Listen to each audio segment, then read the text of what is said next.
bi, bi mogel govoriti o pošti, ki prevzema vso agendo digitalizacije v Sloveniji, Ministrstvo eh,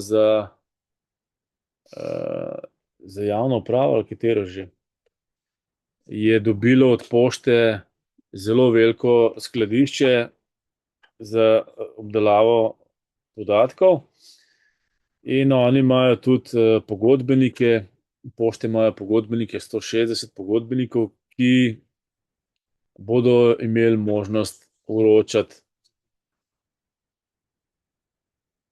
Ministrstvo za digitalno preobrazbo je dobilo prostore od pošte. In ta digitalizacija v Sloveniji bo zdaj potekala preko pošte.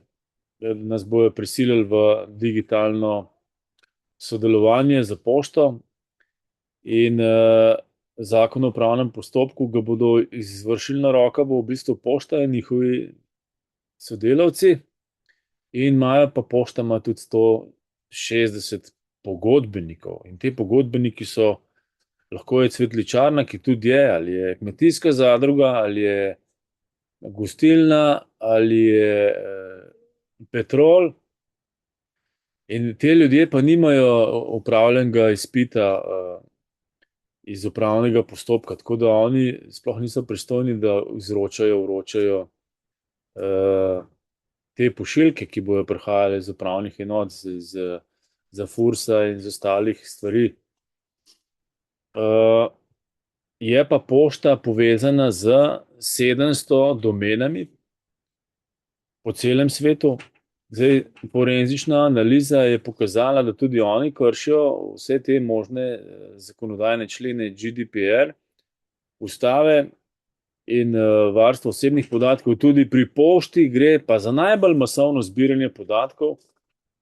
In v bistvu oni so pa povezani z svetovnimi WHO-jem, Združenimi narodi, z WEF-om, se pravi Svetovno ekonomskim forumom, z Svetovno poštno zvezo, z svetovnimi ladijskimi firmami, pristanišči Cosco in še nekaj, norveška firma. Skratka, oni za normalno pošto bi bilo dosti, da so povezani z 20 firmami ali pa 30, in vidi se tle, da je pošta vodilna za digitalizacijo državljanov v Sloveniji. In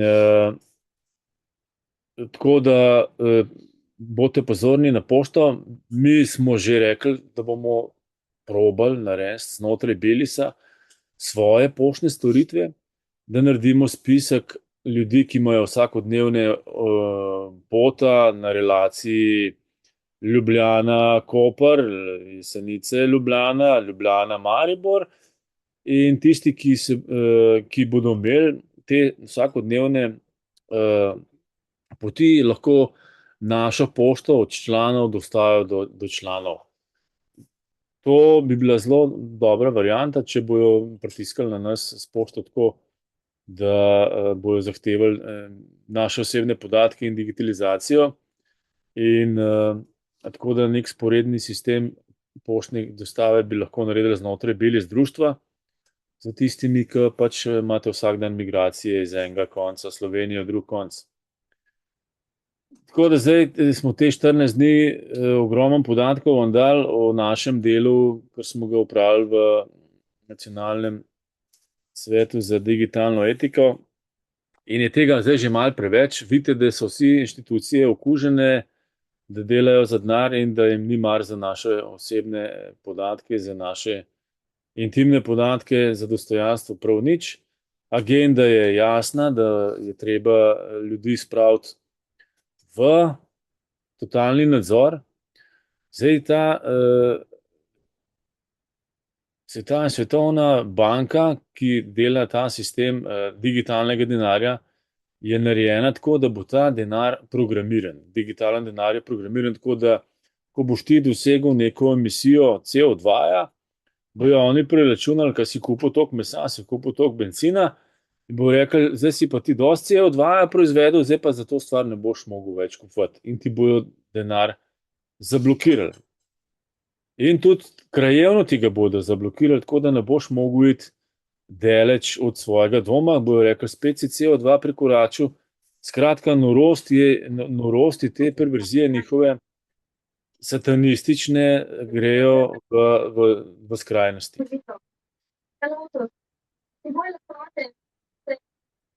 Imate mikrofon prižgan, bi prosil, če ga izklopite, se sliši. To smo pravilniki. Zdaj pa, glede na to, da vse te inštitucije kršijo naše ustavne pravice, zakonske pravice, mednarodne zakonodaje kršijo, smo v društvu naredili pravilnik in bo stopil v veljavo v ponedeljek. Ta pravilnik bo pa nam, članom, omogočal, da bomo lahko nadzirali državne inštitucije.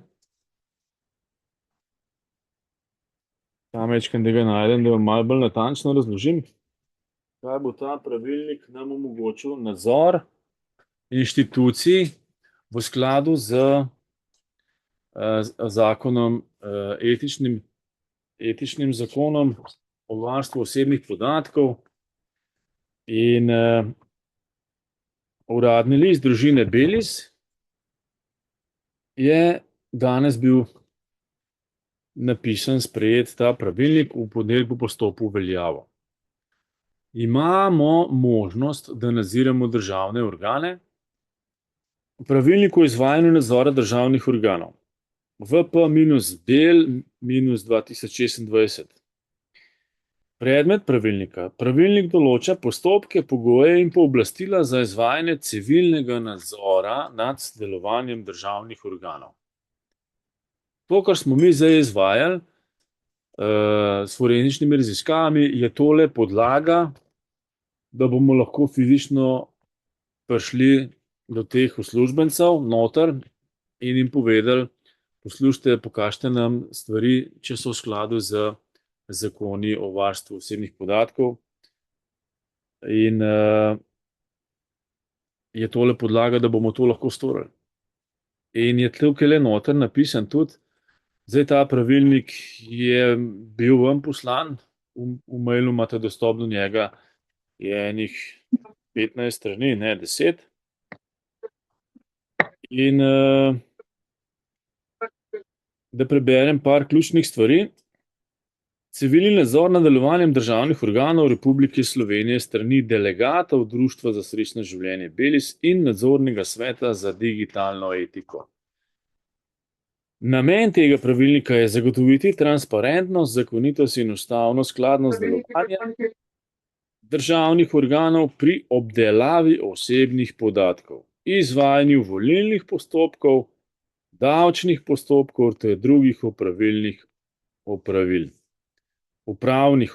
ki neposredno vplivajo na pravice in svoboščine posameznikov.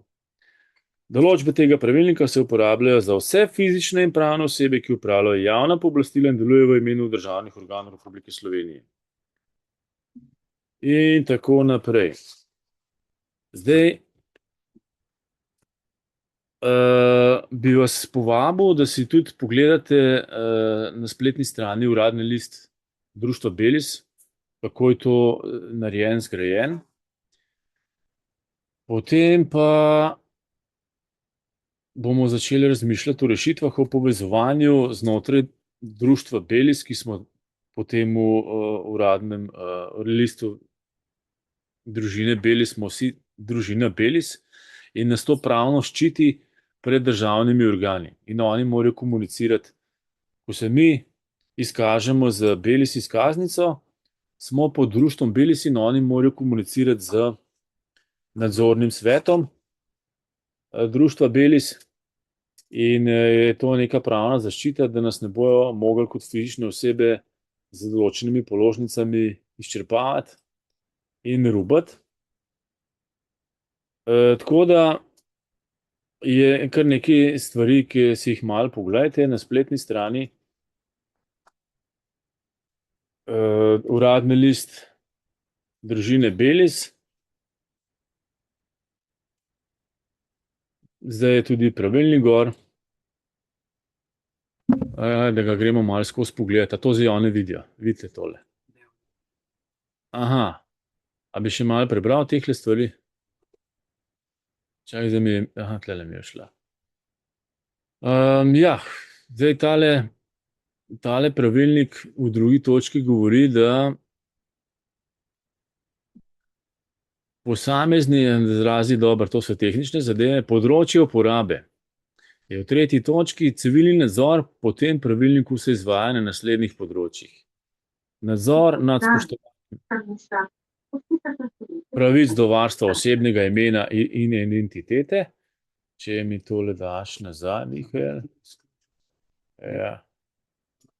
Če boste še vključevali mikrofon, vas bom izključil iz skupnosti. Dajte biti pozorni, da imate mikrofon izklopljen, drugače ne moremo delati naprej. Se pravi, delegat, civilni nadzor po tem pravilniku se izvaja na naslednjih področjih. Ja, imate spet vklopljen mikrofon. Čakaj, spusti.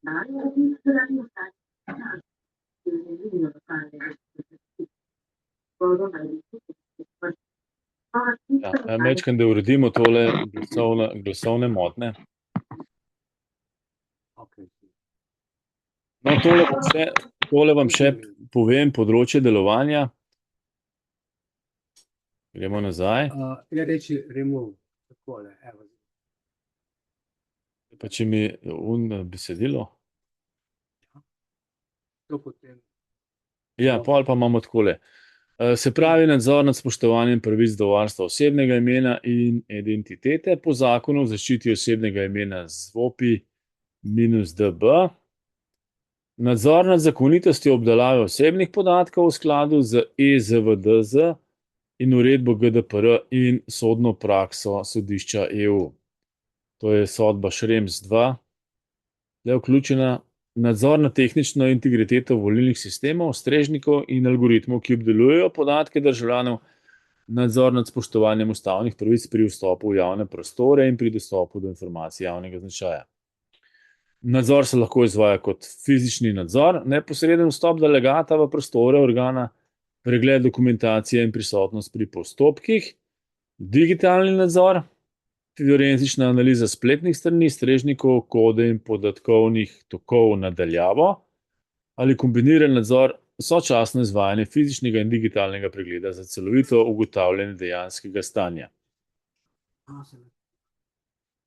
Zdaj pa vas vabimo, člane, ki se vidite na tem področju, da bi bili delegati, da se javite, delegati inšpektori, da se javite, da vas podrobno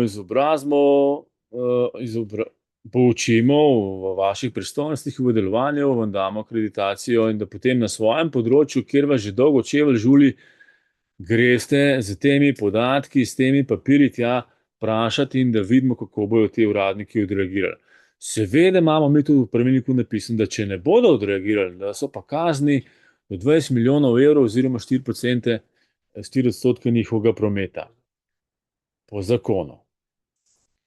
Tako da bomo šli mi do konca, to zadevo bomo spravili v življenje in tisti, ki boste imeli največ problemov z določenimi upravnimi delavci ali ostalimi uslužbenci javnimi, boste verjetno najbolj zainteresirani, da greste s temi papirji in s to akreditacijo tja in da jih postavite pred dejstvo. Kako imajo oni urejeno to zakonodajo.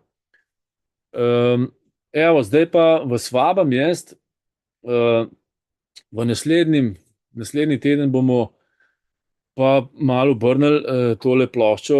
Zdaj smo imeli analiziranje stanja v državi. Leta 2025 smo preverili vso infrastrukturo, bi rekel, državnih organov, vsi so padali na izpitu, zato smo prejšnji teden, 14 dni nazaj, razglasili, da je država mrtva, ker dejansko ne funkcionira, ne deluje nič več po ustavi. Zdaj, naslednji teden bomo pa ogromno oziroma večinoma govorili o kako naprej, o rešitvah, da se med sabo povežemo. Na področju prehrane, zdravstva, komunikacije in ostalih, bi rekel, naših belih ministrstv, ki jih bomo naredili znotraj, da preživimo tole njihovo agendo 2030. Usporedni sistem bo edin, ki bo omogočal preživetje brez totalne kraje vaših osebnih podatkov in vaših osebnih misli, vašega razmišljanja, vašega zdravja, vašega življenja. Skratka, mi po 9. členu statuta Društva Beli sprejemamo za ta prave zakone samo tiste, ki so matematično pravilni, in ga bom prebral. Naravnimi zakoni, kjer ali ne je že to? Mi sprejemamo za pravilne le tiste družbene zakone, ki so v skladu z naravnimi zakoni in matematično logiko. Naravnimi zakoni in matematično logiko. Seveda,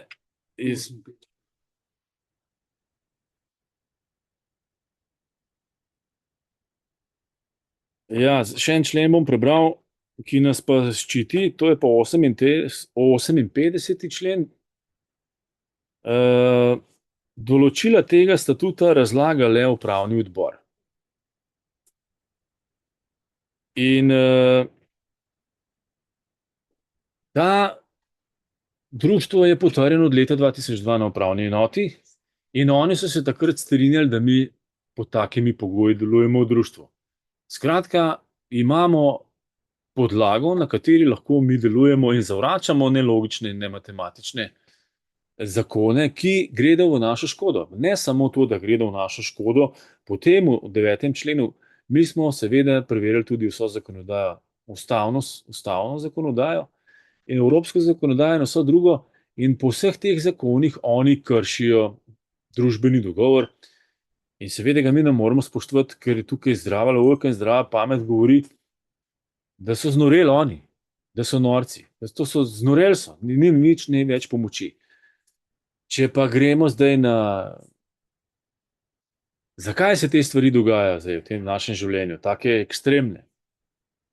Zato, ker je čas nastopil, čas je zdaj podoben, kot je bil za časa Noeta in Lota, ker so preko določenih portalov spravili na zemljo duše, ki se preklapljajo na ljudi, reče se jim demoni, in preko malikov, preko kipov, preko Cerna so spravili ogromno teh duš noter in zdaj poteka velika bitka. Ljudje so pač obsedeni z določenimi entitetami in se jih ne da spreobrniti, razen z molitvijo ali postom. Molitev je pa direktna, neposredna k očetu stvarniku, takem je zemljo naredil vse živo, duše, živali, rastlin, kamnin in nas ljudi. Da pa te molitve niso uspešne pri večini, je pa seveda kriva cerkev. Zato, ker so pri Uruku učili malo drugačnih 10 božjih zapovedi, kot so pa pri Mojzesu zapisane. In to večina sploh ne ve. Ne vejo niti duhovniki, očitno več so že pozabili, in sploh pa verniki ne vejo, da originalna zapoved, ki je najbolj kritična, da molitve vernikov niso slišane, je pa druga zapoved po Mojzesu. Prva pravi, jaz sem Bog, ki sem te izpeljal iz Izraela, ne imej drugih bogov, razen mene. Nas so pa učili, veruj v enega Boga. A ta en Bog je lahko tudi Satan. Se pravi, ta Bog, ki je izraelsko ljudstvo izpeljal iz Egipta, je pravi Bog, ki so mu oni rekli Jehova, oziroma tudi Sabaot v nekaterih zapisih. In Sabaot, zato je tudi sobota bila pri Židih tista 7. dan, ne nedelja, in mi imamo soboto in to je po božjem imenu Sabaot. Potem govori naprej, druga zapoved, ne skruni božjega imena, je v bistvu po Opus Dei je to druga, ampak oni so spustili en cel odstavek Mojzesove zapovedi oziroma Mojzesu dane zapovedi, ki pa govori. Tega pa ljudje ne vejo. In to je pa ključno, da so vse cerkve v direktni vojni za Bogom, zato ker kršijo to drugo zapoved, ki pa govori, ne delaj si rezanih podob, ničesar, kar je na nebu, na zemlji ali pod vodo. Kajti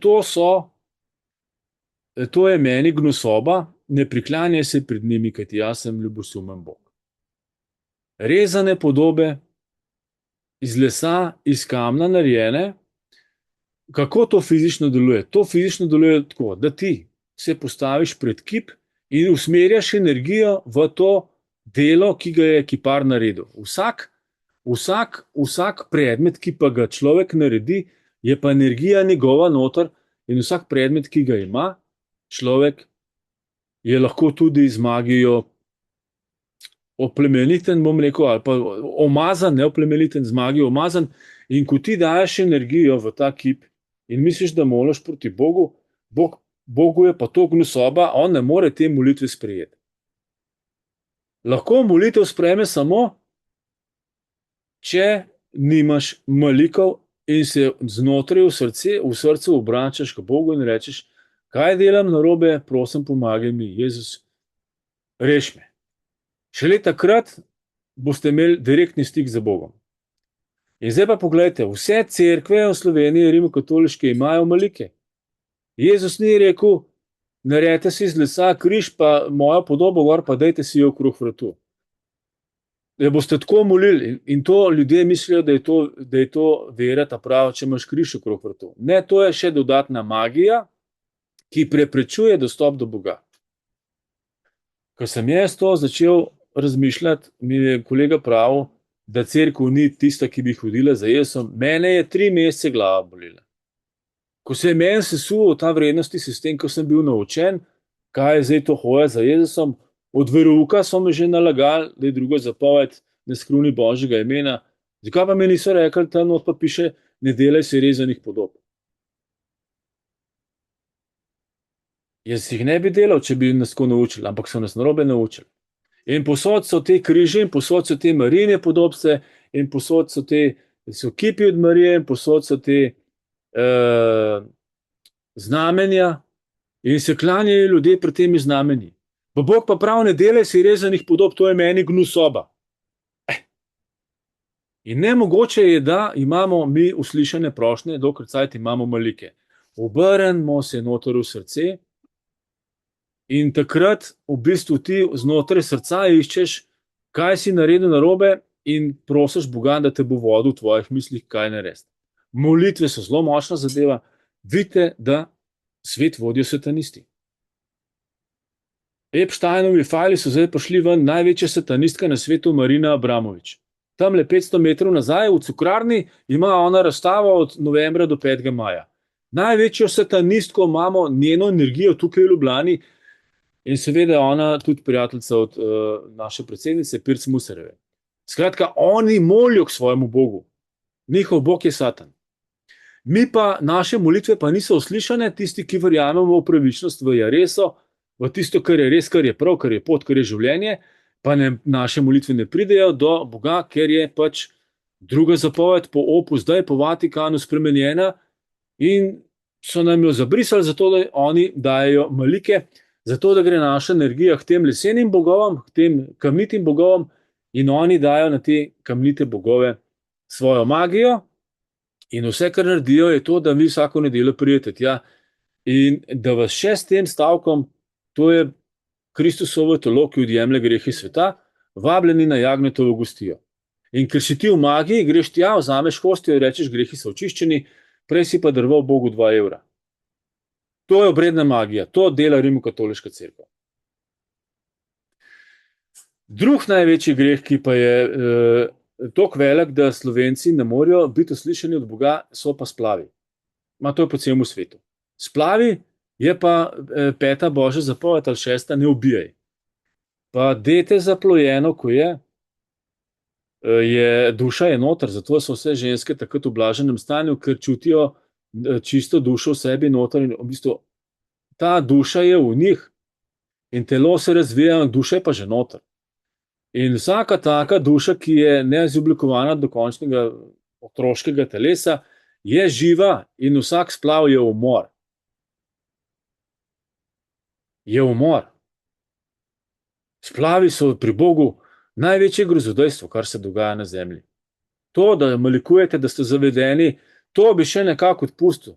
Zdaj, ko veste, pač ne nosite križa okrog vratu in ne klanjate se pred Marijo, pejte noter v srce in boste dober stik z Bogom. Potem pa proste za tisto, kar rabite v tistem trenutku in se zahvaljujte in pejte razmišljati vse noter, kaj delate narobe.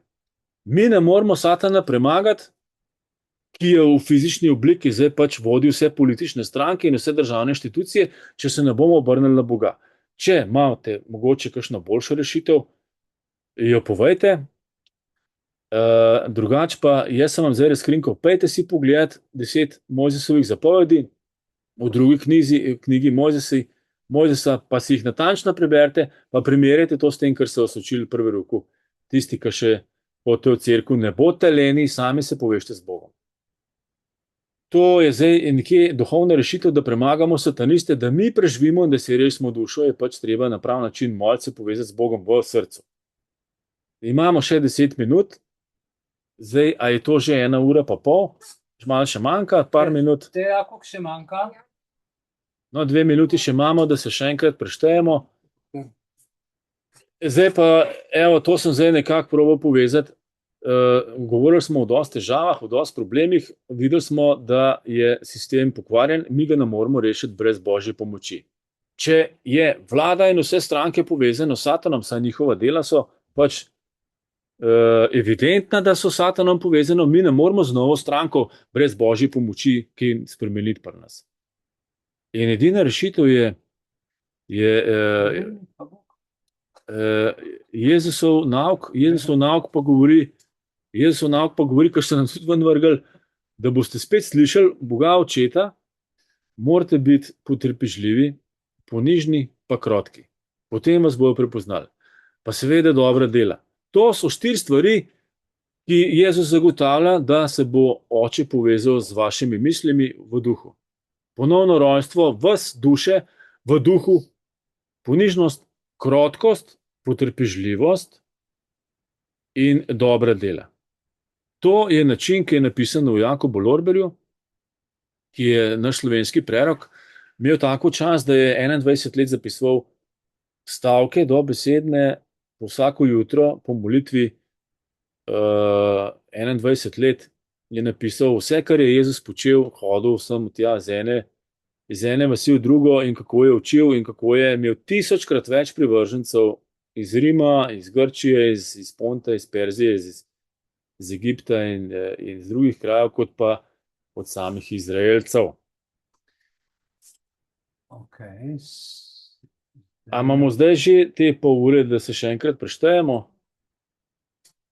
Zdaj pa 1,5 ure se bomo še enkrat prešteli, da vidim, če smo sklepčni. Zdaj bi nas mogli biti vsaj 10 in nas je več kot 10, tukaj nas je 9. 27 na Zoomu, pa tukaj 9 je pol 36, torej smo sklepčni.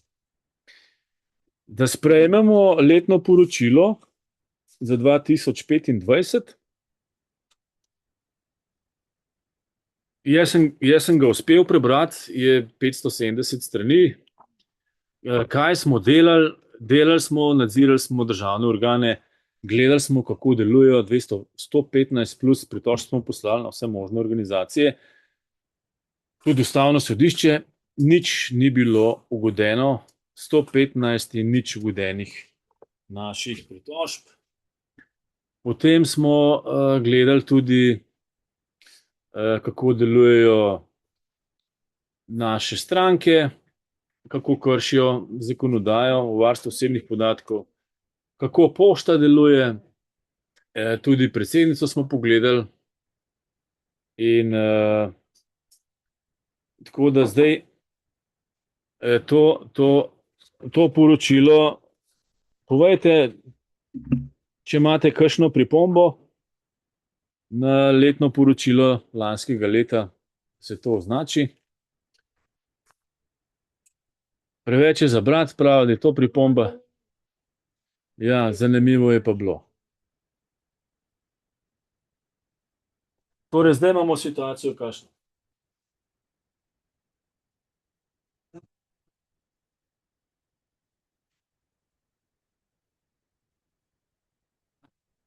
A tole si iskal? Ja. Aha. Evo, Teja, Ja. stopi sem.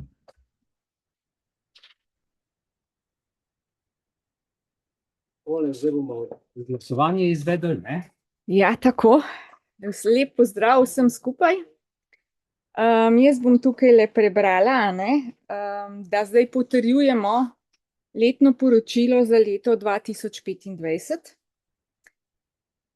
Najprej vas bomo vprašali, če kdo še želi razpravljati o poročilu, kaj povedati, dodati.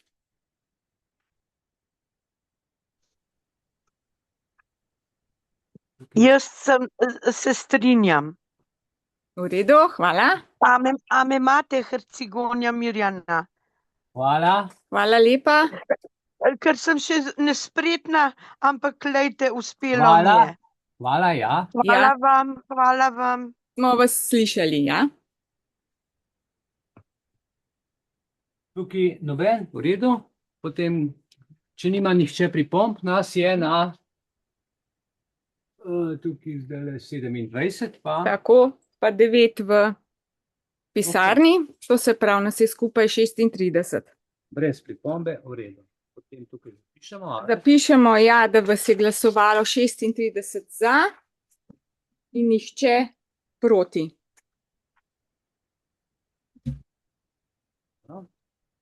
A lahko še nekaj vprašam?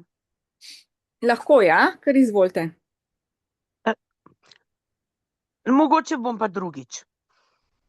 Ker ne vem, jaz imam občutek, da mi skozi prisluškuje. Bom No, drugič. zdaj ni debata zdaj imamo tale sprejem, ne? Tako. Ja, hvala lepa. Po bomo naprej debatirali, bomo se pol pogovarjali. Zdaj sam, da zaključimo. Tako. Hvala. Lahko jaz še nekaj dodam? Lahko. Lahko, mislim, strašno delo si naredil, res, hvala ti, Mihajl, mislim, toliko strani, toliko enih dobrih zapiskov in da ne rečem, usmeritev za naprej, tako da res, Bogu hvala. Toliko se je nabralo čez leto, moram povedati, malo svoje izkušnje. Bom kar povedal, da je toliko materijala, da je še vse za 2 takšni knjigi. Ja. Jaz sem probal skrčati, ampak treba je napisati, zato da to ostane zapisano, ker to bo zgodovina govorila. Kaj smo mi počeli in kako so v bistvu nobenega predloga, kljub 1300 stranem vloge na državno upravo, v državni zbor in zakonodajalcu. Borut lahko potrdi, da je to osebno odnesel tja predloge javnosti. To se pravi, mi smo društvo malo manj kot 6000 ljudi in ko država ne sliši glasu 6000 ljudi, pomeni, da je gluha tudi za ostale 1.800.000 koliko ali pa 2 milijona recimo, ne? Tako da oni peljejo agendo naprej, kar je brezsrčno, se pravi, komuniciramo z roboti in to se naj zapiše, mi bomo pa zdaj kot ljudje odgovorili tem robotom, da pa ne želimo biti čipi. In bomo šli po človeški poti naprej. Zato je prav, da je zapisan to, kakor je.